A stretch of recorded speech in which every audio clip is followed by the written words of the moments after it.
JEE advance का result आने के बाद जस्ट अगले दिन के लिए आपकी जोसा काउंसलिंग स्टार्ट हो जाती है। तो जोसा काउंसलिंग क्या होती है, सीसैप क्या होता है, चाहे फीस से लेके चॉइस फिलिंग कैसे करते हैं, जितने भी तरीके क्वेश्चन बनते हैं बेसिकली सारे हम कवर करेंगे आज के लेक्चर में। जोसा की फुल फॉर्म होती है जॉइंट सीट एलोकेशन अथॉरिटी।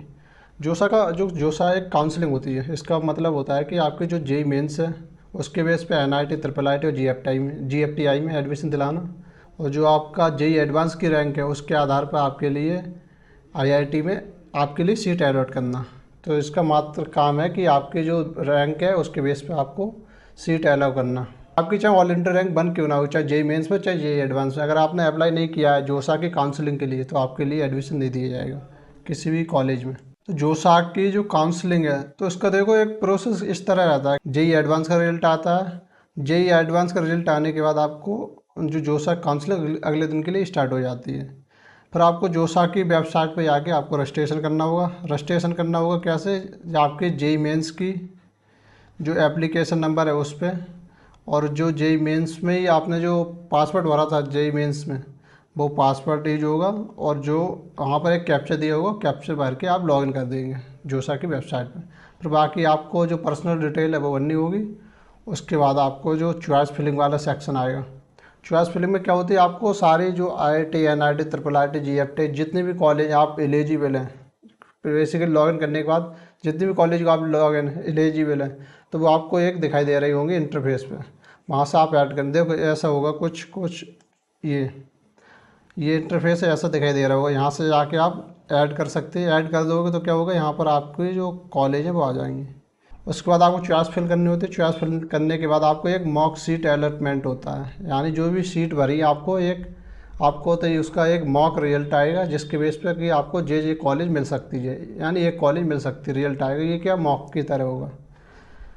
फिर एक दूसरे इसके बाद अगर आपको लगता है कि अगर मुझे ये कॉलेज नहीं दूसरी कॉलेज चाहिए, या ये मान लो एनआईटी तिरछी में इलेक्ट्रिकल ना चाहिए, एनआईटी तिरछी में हो सकता है मुझे सीएस मिल जाए, तो उसको आप ऊपर नीचे कर सकते हैं। तो इसके बाद एक दूसरी allot seat mock seat allotment होता है, वहाँ पर आपको लगभग 95% एक आइडिया लग जाता है कि कौन सी कॉलेज और कौन सी ब्रांच मिल सकती है जो आपने प्रेफरेंस भरी है। उसके बाद आपको सीट लॉक करनी होगी।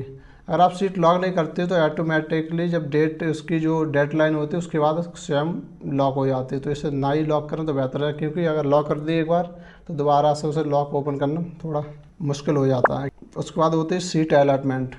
जो भी सीट आपने भरी है एक आपको रिजल्ट आएगा, रिजल्ट आने के बाद आपको जो जो सीट अलॉट हुई है वो आपको एक रिजल्ट में दिखाई दी होगी, जो आप जोसा के पोर्टल पर जाके देख सकते हैं। जो सीट अलॉटमेंट होते हैं बेसिकली इसके 6 राउंड होते हैं जोसा के, 1, 2, 3 से लेके 6 राउंड। पहले में अगर किसी को कॉलेज ना मिली तो वो दूसरे में मिल सकती है, दूसरे में तीसरे में।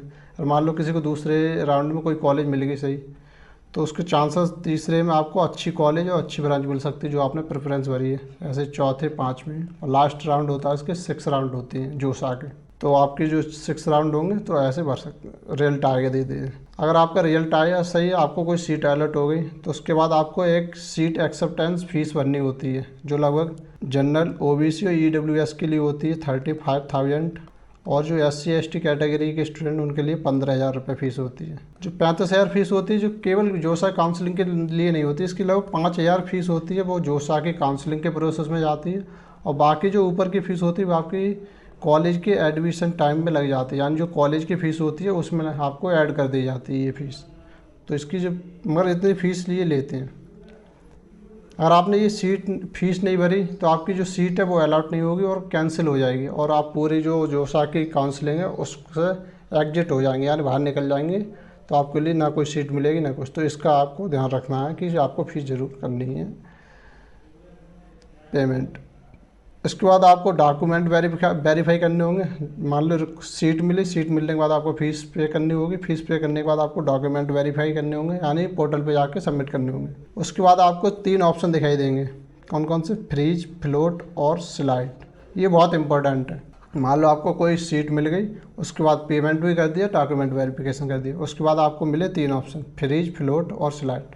और आपने फ्रीज का दबा दिया ऑप्शन, यानी सिलेक्ट कर दिया, तो क्या होगा कि आपकी जो सीट मिली है और जिस कॉलेज में मिली है वही आपकी परमानेंट सीट हो जाएगी, उससे ना ऊपर जा सकती है ना नीचे। ठीक है, तो इसके लिए एग्जिट हो जाएंगे। बेसिकली जो आपको सीट मिल गई उसको मिल के आप एग्जिट हो जाएंगे जो जोसा काउंसलिंग है उससे। और आपने फ्लोट का दबा दिया बटन। मान लो तुमने कॉलेज मिली आपको आईआईटी कानपुर में मिल गई इलेक्ट्रिकल, ठीक है, आपने प्रेफरेंस भरी थी आईआईटी कानपुर में इलेक्ट्रिकल, और आपने फ्लोट बटन दबाया। फ्लोट दबाओगे तो क्या होगा कि आपकी जो कॉलेज है, कॉलेज तो वो रहेगी आईआईटी कानपुर, लेकिन क्या होगा इसमें आपने प्रेफरेंस भरी, मान लो आईआईटी कानपुर में आपने भरी है सीएससी भरी है, आईआईटी कानपुर में इलेक्ट्रिकल भरी है, आईआईटी कानपुर में ईसी इलेक्ट्रिकल या कम्युनिकेशन इंजीनियरिंग भरी है, और लास्ट में आपने भरी थी मान लो मैकेनिकल, ये छोड़ो, ये मान लो मैकेनिकल मिल गई, ठीक है, और आपने बटन दबा दिए फ्लोट का। तो क्या होगा कि आपको जो कॉलेज है, कॉलेज तो वही रहेगी आईआईटी कानपुर में, और आपकी सीट आगे अलाउ होती है यानी अपग्रेड होती है, तो केवल आईआईटी कानपुर में ऊपर की सीट खाली है तो मिल जाएगी। इलेक्ट्रिकल एंड कम्युनिकेशन मिल सकती है या फिर सीएस मिल सकती है अगर खाली होती है सीट, तो बाकी कॉलेज में नहीं जा सकते। और आपने स्लाइड का बटन दबा दिया तो क्या होगा कि आप मान लो आईआईटी कानपुर में मैकेनिकल इंजीनियरिंग मिली थी, तो ऊपर प्रेफरेंस में आईआईटी मान लो बॉम्बे में मैकेनिकल है, आईआईटी दिल्ली में मान लो इलेक्ट्रिकल कम्युनिकेशन है, तो जितनी भी हैं तो आप ऊपर जा सकते हो उसमें। तो सबसे बेहतरीन ऑप्शन रहता है स्लाइड का। तो जब भी सिलेक्ट करना है तो स्लाइड ऑप्शन सेलेक्ट करना। उसके बाद फाइनली आपको रिपोर्टिंग करनी होती है, जो डॉक्यूमेंट है उसकी आपको कॉलेज में जाके सबमिट करने होते हैं, फिर आपका एडमिशन हो जाता है। ये सारे साथ एक ही मतलब यही प्रोसेस रहता है, ऐसे राउंड 1 में, ऐसे राउंड 2, 3, 4, 5, 6 सब में आगे जानेंगे। और तो जोसा में टोटल कितने राउंड होते हैं? 6 राउंड कराए जाते हैं जोसा के थ्रू। एलिजिबिलिटी क्राइटेरिया क्या होता है? जेईई मेंस यानी आईआईटी में एडमिशन के लिए जो जोसा के थ्रू, बेसिकली जोसा के थ्रू जो क्लास 12 पास होना चाहिए विद पीसीएम फिजिक्स और केमिस्ट्री या मैथ में, ठीक है। जनरल कैटेगरी के स्टूडेंट, ओबीसी और ईडब्ल्यूएस के लिए 25 टॉप 20 परसेंटाइल होनी चाहिए 12th में, या फिर 75% मार्क्स होने चाहिए क्लास 12th में। SC ST PW के लिए 65% मार्क्स होने चाहिए। जो मार्क्स कौन कौन सब्जेक्ट लगेंगे? वो लगेंगे फिजिक्स, केमिस्ट्री, मैथमेटिक्स, एक कोई लैंग्वेज सब्जेक्ट और एक ऑप्शनल है। जो भी सब्जेक्ट हैं इनमें से कोई एक सब्जेक्ट होना चाहिए। मान लो किसी पे physics, chemistry, math, Hindi, English है तो वो एक हिंदी और इंग्लिश ले सकता है। मान लो किसी फिजिक्स, केमिस्ट्री, मैथ, इंग्लिश है, एक मान लो कोई टेक्निकल सब्जेक्ट है तो वो ले सकता है। तो टोटल 5 सब्जेक्ट की लगेगी रैंक। उसमें से अगर आप 75% मार्क्स होने चाहिए ओबीसी, ईडब्ल्यूएस इनके लिए, ठीक है।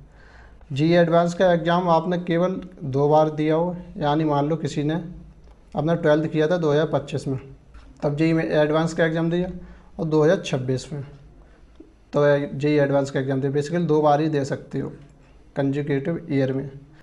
जेईई मेंस क्वालिफाई करना हो किया होना चाहिए, क्योंकि तभी जेईई एडवांस के लिए एलिजिबल होंगे और आपको जेईई एडवांस के लिए, और जेईई एडवांस क्वालिफाई होना चाहिए वही सिमिलर।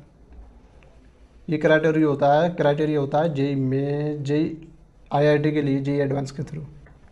और इसके बाद जो क्राइटेरिया होता है एनआईटी, ट्रिपल आईटी और जीएफटीआई के लिए, इसके क्राइटेरिया होता है फिजिक्स, केमिस्ट्री, मैथ, फिजिक्स और मैथ इन 2 में से सब्जेक्ट, और एक कोई इनमें से केमिस्ट्री, बायोटेक्निकल है, वोकेशनल सब्जेक्ट, इन कोई सब्जेक्ट में से कोई एक सब्जेक्ट होना चाहिए, यानी 2 जे फिजिक्स और मैथ और केमिस्ट्री हो, इनमें से कोई एक सब्जेक्ट हो क्लास 12th में। एक एलिजिबिलिटी क्राइटेरिया ये है। दूसरी आपके 75% मार्क्स होने चाहिए क्लास 12th में, जो टॉप 20 परसेंटाइल है वो होनी चाहिए आपके बोर्ड्स की। मान लो किसी बोर्ड में मान लो टॉपर ही 94% पे गया था, तो क्या होता है, मान लो टॉप पेपर आया और टॉपर आया था, जो टॉप बोर्ड का टॉपर था वो 94 में था, 94% पे, तो क्या होगा, तो यहाँ की जो 20 परसेंटाइल है वो निकालनी आसान होगी, क्योंकि ज़्यादातर स्टूडेंट की अगर 75% मार्क्स भी ना है, 75 परसेंटाइल ना है, परसेंट ना है, तो वो टॉप 20 परसेंटाइल में आ रहा होगा। ये कहाँ से मिलेगी? ये आपको बोर्ड्स के द्वारा प्रोवाइड की जाती है। मान लो यूपी बोर्ड है तो यूपी बोर्ड, सीबीएसई, आईसीएसई तो सीबीएसई, आईसीएसई बोर्ड के द्वारा प्रोवाइड की जाएगी। तो 75% मार्क्स होने चाहिए। SC ST के लिए 60% मार्क्स होने चाहिए। जेईई मेंस मैक्सिमम 3 बार दी हो कंजुकेटिव ईयर में, तो इस चीज़ को ध्यान में रखना। और जो जेईई मेंस है वो क्वालिफाई होनी चाहिए, यानी टॉप 2.5 लाख में आपकी रैंक होनी चाहिए जेईई मेंस में। तो ये क्राइटेरिया है आपके एनआईटी, ट्रिपल आईटी और जीएफटीआई के लिए। जो जोसा है उसकी सीट एलिमेंट कैसे एल्गोरिदम वर्क करती है आप जानते हैं कि मान लो किसी ने ये प्रेफरेंस भरी है 1 से लेके, मान लो हमने ये थोड़ा अलग हो गया है, यहाँ से बेसिकली ये 14 15 इस तरह से स्टार्ट हुए। तो ये प्रेफरेंस मान लो IIT बॉम्बे में CSC, दिल्ली में CSC, कानपुर में CSC, खड़गपुर में CSC, रुड़की में CSC, ऐसे CSC भर दी हैं। फिर दिल्ली में mathematical and computing branch, electrical engineering, जी डेटा साइंस एंड AI, इस तरह से प्रेफरेंस भरी, ठीक है। मान लो किसी स्टूडेंट तो ऐसे प्रेफरेंस भरी, ठीक है। तो जोसा की एल्गोरिदम कैसे काम करती है, सबसे पहले चेक करेगी कि आपकी जो रैंक है, मान लो कोई स्टूडेंट है इसकी जो JEE एडवांस है उसमें मान लो 1000 रैंक है, ठीक है। और जो JEE मेंस है मेंस उसमें मान लो 700 रैंक है, ठीक है। अगर वो देखे तो सबसे पहले एल्गोरिदम वर्क देखेगी कि IIT बॉम्बे में CSC में कोई ब्रांच खाली है, CSC में कोई सीट खाली है, नहीं खाली है तो वो नीचे वाली ब्रांच देखेगी। IIT दिल्ली में कोई खाली है, अगर नहीं खाली है तो वो देखेगी मद्रास में, मद्रास में नहीं खाली है तो कानपुर में, ऐसे देखेगा। अगर मान लो किसी में 1000 रैंक पे IIT रुड़की में CSC खाली है तो वो आपको CSC, ये जो IIT रुड़की की CSC है वो प्रोवाइड कर देगी, ठीक है। तो IIT रुड़की की क्या आपके रिजल्ट में CSC दिखाई देगी। अब देखो इससे नीचे की जो भी आपने प्रेफरेंस भरी है वो कोई मायने नहीं रखती, और इससे ऊपर जो भी आपने रखी, अगर मान लो पहले राउंड की ये आपका रिजल्ट है, ठीक है, IIT रुड़की में CSC, और तुम नेक्स्ट सेकंड राउंड आया तो अगर आपकी जो ब्रांच है या फिर कॉलेज है वो इम्प्रूवमेंट होती है, स्लाइड ऑप्शन भरा था, फिल किया था, तो ये ऊपर के लिए आएगी। मान लो IIT खड़गपुर में CSC मिल सकती है, IIT कानपुर में CSC मिल सकती है, इस तरह से। मान लो और नीचे गई थी, अगर किसी में गई थी IIT जो बनारसी की BHU उसमें इलेक्ट्रिकल इंजीनियर मिली थी, ठीक है।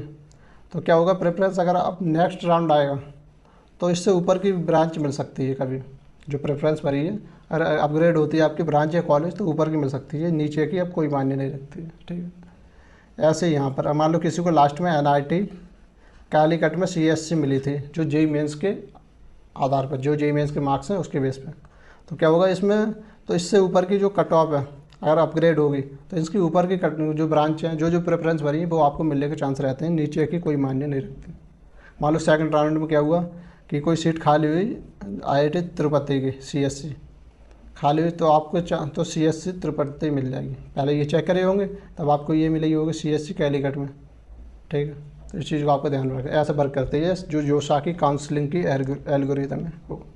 तो जो डॉक्यूमेंट चाहिए रहे होंगे आपको जोसा काउंसलिंग के लिए, जो सीट मिलने के बाद JEE मेंस और JEE एडवांस का एडमिट कार्ड, और JEE मेंस और JEE एडवांस का आपका स्कोर कार्ड, जो भी रिजल्ट है, क्लास 10th की मार्कशीट, 12th की मार्कशीट, कैटेगरी में अगर कोई लाई करते हैं मान लो OBC SC ST या EWS तो वो certificate, income certificate, passport size photo. Income certificate क्यों, क्योंकि आपको जो आगे चल के जो कॉलेज में एडमिशन मिल रहा होगा वहाँ पर आपको फ़ी वेवर मिल रहा होगा, यानी फ़ीस में छूट मिल रही होगी, उसके लिए income certificate, passport size photo, ID proof, Aadhaar, PAN card, DL। अगर आप किसी PW कैटेगरी में लाई करते हो तो PWD सर्टिफिकेट होना चाहिए। इनके अलावा कुछ सर्टिफिकेट और होंगे जो आपको जो वेबसाइट से जाके आपको डाउनलोड करके फिल करने होते हैं। इसके बाद कौन कौन से मिस्टेक हैं जो नहीं करनी जोसा की काउंसलिंग के दौरान। सबसे पहले क्या, सिर्फ ब्रांच को देख के आपको चॉइस फिलिंग नहीं करनी कॉलेज की, आपको देखना है कि इस ब्रांच में प्लेसमेंट कैसा, इंटरेस्ट भी है, इम्पोर्टेंट है या नहीं। दूसरी रैंडम चॉइस फिलिंग नहीं करनी, उस पर पहले काफ़ी रिसर्च करनी, उसके बाद जो कॉलेज हैं उसकी आपको फिल करनी है, ब्रांच और कॉलेज। मिस्टेक नंबर 3, बैकअप में चॉइस ना बनना, मतलब आपको सेफ ही उसमें जो आपकी रैंक है उसके आधार पर सेफ कॉलेज भी बननी, क्योंकि मान लो टॉप की कॉलेज भर दें और वो भी मिली नहीं तो लास्ट में आपको सेफ कोई ऑप्शन तो रहना चाहिए। उसके बाद डॉक्यूमेंट आपको रेडी रखना है, क्योंकि जब आप वेरीफाई करोगे अगर डॉक्यूमेंट नहीं होते तो आपको वेरीफाई नहीं हो पाते हैं तो अभी आपको जोसा की काउंसलिंग से एग्जिट कर दिया जाएगा। लास्ट टाइम और आपको जो डेट है उसकी, मान लो डॉक्यूमेंट वेरिफिकेशन की फ़ी पे करने की, इनकी लास्ट डेट तक नहीं बैठे रहना है, क्योंकि जब लास्ट डेट तक बैठे रहते हैं तब काफ़ी उस पोर्टल पे हैवी लोड हो जाता है तो वो वर्क नहीं करता है प्रॉपरली, बार बार एग्जिट होता है, तो ये सारी काफ़ी प्रॉब्लम फेस करनी पड़ सकती है। उसके बाद जो NIT वगैरह, NIT, IIIT, NIT, उनमें रिजर्वेशन लगता है। रिजर्वेशन एक तो लगता है home state quota. Home state quota क्या होता है कि जहाँ से आपने क्लास 12 पास किया है, मान लो किसी ने किया था उत्तर प्रदेश से, किसी उत्तर प्रदेश बोर्ड से किया था, तो उसके लिए जो होम स्टेट रहेगा वो उत्तर प्रदेश रहेगा, उत्तर प्रदेश रहेगा, ठीक है। और जो उत्तर प्रदेश की एनआईटी कॉलेज होंगे, उन एनआईटी में क्या होता है कि 50-50 आपको कोटा रहता है, यानी 50% जो सीटें हैं वो आपको स्टेट के, होम स्टेट के स्टूडेंट के लिए, मान लो उत्तर प्रदेश की है, मान लो एनआईटी इलाहाबाद है, तो उसमें 50% सीट केवल यूपी वाले स्टूडेंट के लिए होंगे, 50% बाहर के, ऑल ओवर इंडिया के। जैसे ऐसे ही अगर किसी ने मान लो कोटा रह के तैयारी की, वहीं से आपने 12th किया, तो वो होम स्टेट कौन सा माना जाएगा, जहाँ से आपने 12th किया है। कोटा किया तो होम स्टेट मान जाएगा राजस्थान। तो राजस्थान के कॉलेज हैं, उनमें आपको जो होम स्टेट लगेगा, वहाँ की जो 50% सीट हैं वो राजस्थान के होम स्टेट से भरी जाएंगी। तो इस चीज़ का ध्यान रखना है। एक एडवाइज, जैसे मान लो जोसा के राउंड होते हैं, फर्स्ट सेकंड थर्ड फोर्थ 5, और मान लो कोई आपको चाहिए कि मान लो किसी को अच्छी खासी रैंक थी, मान लो 1000 रैंक थी जो जेई एडवांस में, और मगर उसे चाहिए थी आईआईटी बॉम्बे में सीएस, उसके अलावा कोई नहीं चाहिए। तो वो चाहता है कि मैं इस बार नहीं, अगली बार, इस बार ड्रॉप लेके अगली बार ट्राई करूँगा तो शायद चांस है कि आईआईटी बॉम्बे में सीएस मिल जाए। तो ऐसे में क्या करना है कि आपकी जो फीस भरी है आपने, सीट एक्सेप्टेंस फीस, वो आपको जो राउंड 6 है, जो साकी लास्ट राउंड होता है 6, उससे पहले, 6 से पहले यानी 5th राउंड हो, उसका रिजल्ट आ जाए, उसके बाद आपको जो फीस है, फीस को विड्रॉल कर लेनी है। विड्रॉल उसके कुछ प्रोसेस रहता है, वो विड्रॉल कर लेना। विड्रॉल करने के बाद क्या होगा, जो आपकी फ़ीस है वो आपको मिल जाएगी। मान लो 35,000 रुपये फ़ीस आपने भरी थी, तो 5,000 रुपये फ़ीस आपकी कट के 30,000 रुपये फ़ीस आपको वापस मिल जाएगी। अगर आप विड्रॉल नहीं करते हैं तो क्या होगा कि आप जेई एडवांस नेक्स्ट ईयर, मान लो 2026 में किसी ने जेई एडवांस दिया, उसकी 1000 रैंक आई और उसने फ़ीस वगैरह भी भरी, सारी सीट भी वगैरह मिली, और उसने ज्वाइन नहीं की कॉलेज, ठीक है, कॉलेज ज्वाइन नहीं की, यानी मैंने पूरी प्रोसेस को अपनाया 6 राउंड तक, फीस भरी और अब ज्वाइन नहीं की, तो अब जो जेई एडवांस 2027 का होगा उसके लिए जो वो एलिजिबल नहीं होगा। जेई एडवांस 2027 दे ही नहीं सकता है। जेई एडवांस दे सकता है तो वो कॉलेज के लिए एलिजिबल नहीं होगा। ये आपकी जो जेई एडवांस की ऑफिशियल वेबसाइट पर लिखा है, स्क्रीनशॉट लगा दूँगा, ठीक है। एक तो ये हो गई, यानी जो फीस है आपको नहीं चाहिए कॉलेज, तो आप जो 5th राउंड के बाद 6th राउंड आएगा, 5th राउंड के बाद जो रिजल्ट आएगा उसके बाद आपकी जो फीस है उसको विड्रॉल कर लेनी है। दूसरी, जो चॉइस फिलिंग कर रहे हैं उससे पहले आप अपने पेपर पे एक पूरी लिस्ट बना लें, जो जो कॉलेज के लिए आप एलिजिबल हैं, कॉलेज बनने चाहते हैं चॉइस फिलिंग में, उनके लिए आप पेपर पे बना लें। Tips number 2। क्वेश्चन नंबर 3, कि मान लो अगर आपके लिए जो जेई मेंस है उसके थ्रू आपने किसी एनआईटी कॉलेज में एडमिशन ले लिया लास्ट ईयर, इस बार आपने जेई एडवांस दिया, जेई एडवांस देने के बाद अगर आप जेई एडवांस देने के बाद आईआईटी में एडमिशन लेना चाहते हैं जोसा के थ्रू, तो आप एलिजिबल हैं जेई एडवांस देने के, यानी आईआईटी में एडमिशन लेने के लिए। और मान लो अगर आपने किसी लास्ट ईयर जेई एडवांस दिया था, किसी आईआईटी कॉलेज में एडमिशन लिया फिर छोड़ दिया, तो इस बार आपने जेई एडवांस दिया तो आप एलिजिबल नहीं होंगे जेई एडवांस के लिए, क्योंकि आपने जो लास्ट ईयर था आपने एक सीट ऑलरेडी बेकार कर चुके हैं, तो इसलिए आप जेई एडवांस के लिए एलिजिबल नहीं होंगे। इसके अलावा एक होती है CSAB। मान लो 6 राउंड जोश आके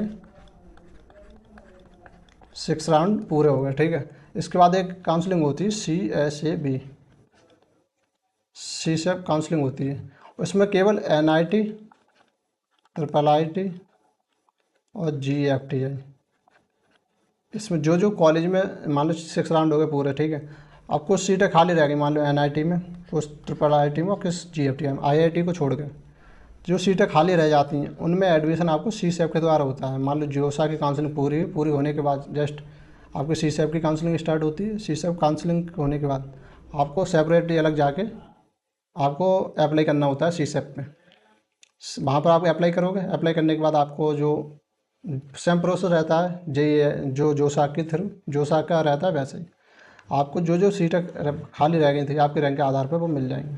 जो सीटें खाली जो आपको रह गई, मान लो NIT में, IIIT में, GFT में, तो यहाँ पर काफ़ी गेम चेंजिंग रहता है, क्योंकि मान लो किसी को एडमिशन नहीं लेना था NIT में, तो उसने क्या किया, 5 राउंड के बाद आपकी जो जोसा की काउंसलिंग है वो निकल आया बाहर, सिक्स राउंड में वहाँ पर रह गया, या फिर किसी ने सिक्स के बाद वापस आ गया, तो जो सीट खाली रह गई तो आप CSEF के थ्रू भर सकते हैं। CSEF में क्या होता है, जो आपकी फ़ीस लगी है, मान लो पहले से आप 35,000 रुपये दे चुके हो जो साइड काउंसलिंग में, तो आपको केवल 5,000 रुपये फ़ीस जमा करनी होती है। वो आपकी जो 35,000 रुपये वो पहले से लग चुकी है जो साइड, वही लग जाएगी।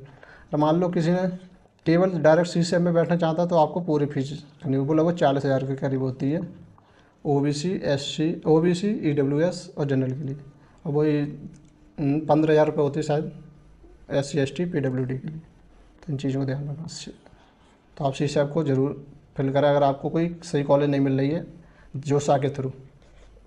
इसके अलावा कुछ दिल्ली के जैक दिल्ली काउंसलिंग, उसमें भी अप्लाई कर सकते हो। एक चीज़ और, अगर आपने UCED का एग्ज़ाम दे रखा है, UCED का एग्ज़ाम दे रखा है, तो जब आपने अप्लाई किया था जोसा की काउंसलिंग में तभी लॉगिन किया था, तो आपको एक ऑप्शन और दिखाई दे रहा होगा IIT दिल्ली में आर्किटेक्चर की ब्रांच, तो वो आपको दिखाई दे रही है। नहीं सर, डिज़ाइनिंग की, IIT दिल्ली में डिज़ाइनिंग की ब्रांच दिखाई दे रही है। और आपने एक एग्ज़ाम होता है आर्किटेक्चर के लिए, वो होता है IIT KGP खड़गपुर में और दूसरा रुड़की में। इन दो कॉलेज के लिए एक होता है आर्किटेक्चर के लिए AAT, आर्किटेक्चर एप्टीट्यूड टेस्ट। ये होता है आपको JEE एडवांस को देने के बाद, JEE एडवांस हुआ उसके बाद आपको एक एग्ज़ाम देना होता है AAT, आर्किटेक्चर एप्टीट्यूड टेस्ट। इसमें केवल फेल और पास लिख के आते हैं। अगर आप पास हैं तो आपके लिए इन दो कॉलेज में ब्रांच और दिख रही होगी, वो आर्किटेक्चर के IIT खड़गपुर में, IIT रुड़की में। तो इन एग्ज़ाम को देख सकते हैं। ये केवल आप जो JEE एडवांस क्वालिफाई हैं तभी दे सकते हैं, JEE मेंस वाले स्टूडेंट नहीं। और आपने JEE मेंस पास किया तो NIT IIIT GFTA के लिए एक होता है एग्ज़ाम। हाँ, JEE मेंस का आपने पेपर 2 दिया था जो आर्किटेक्चर प्लानिंग का था, तो आपके लिए NIT IIIT GFTI में जो आर्किटेक्चर ब्रांच है वो भी ऑप्शन दिखाई दे रहे होंगे जो सकी काउंसलिंग में।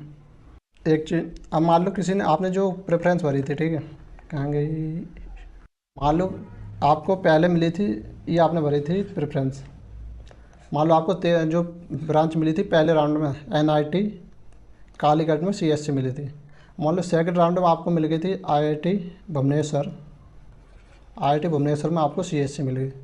तो पहले तो आपने जो IIT वो NIT कालीकट में CSC मिली थी, तब आपने डॉक्यूमेंट वेरीफाई कराए थे, अपलोड किए थे सारे, ठीक है। तो अगर आपके लिए मान लो NIT के बाद अगर IIT में एडमिशन मिलती है नेक्स्ट ब्रांच नेक्स्ट राउंड में, तो आपको दोबारा से जो डॉक्यूमेंट है वो वेरीफाई करने होंगे, दोबारा से अपलोड करने होंगे।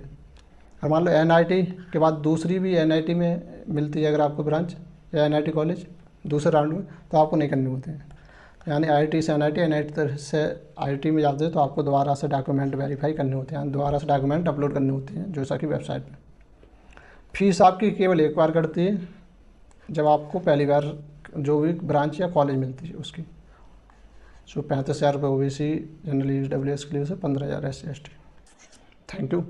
तो यही थी आज की जो इन्फॉर्मेशन, आई होप कि समझ में आई होगी। बाय।